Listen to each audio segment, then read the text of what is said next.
Hello guys! So ngayon ay ituturo ko sa inyo kung paano nga ba mag-download ng videos from Facebook to your gallery. So watch out! First step is pumunta lang tayo sa ating Facebook account. Tapos sa taas niyan ay pindutin niyo lang ang menu bar. Pag napindot niyo yan, ay pupunta kayo sa profile nyo. Pindutin niyo lang yung profile nyo. Tapos maghanap na kayo ng video na gusto nyong i-download. So, for example, ito, i-download ko ang itong video na ito na galing sa akin. So, pindutin nyo lang yung copy na nakalagay dun sa baba, guys. Pag nakati nyo na, ay pumunta kayo ngayon sa inyong Chrome. Yan, pindutin nyo lang yung Chrome. Tapos, ipipaste nyo dyan sa taas yung video na kinapin nyo yung link. So, paste nyo lang. So, ayan. Ayaw niya gumana. So, yung may nakalagay dyan sa baba na link you copied. Pindutin nyo lang yung link you copied. Tapos, ayan na. Ayan na yung video na gusto nyong i-download dun sa cellphone nyo.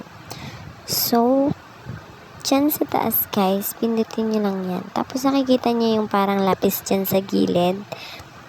Pindutin nyo lang yung lapis na yan para ma-edit natin yung nasa taas na link.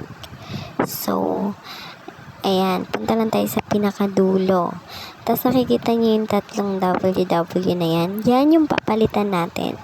So, instead of www, ay gawin natin siyang mbasic. Yan, type nyo lang mbasic.facebook.com. So, ganyan siya guys. So, pindutin nyo lang. Tapos, ayan na yung video. Click nyo lang yan. Tapos, dyan sa gilid, sa dulo dyan sa baba, may 3 dot dyan. Pindutin nyo lang yung 3 dot na yan. Tapos, lalabas yung download. So, pindutin nyo yung download. Ayan na, downloading na siya guys.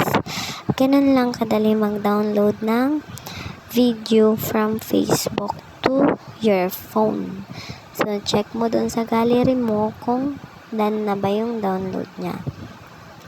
So, yan. Punta tayo sa gallery at tignan natin kung na-download nga siya.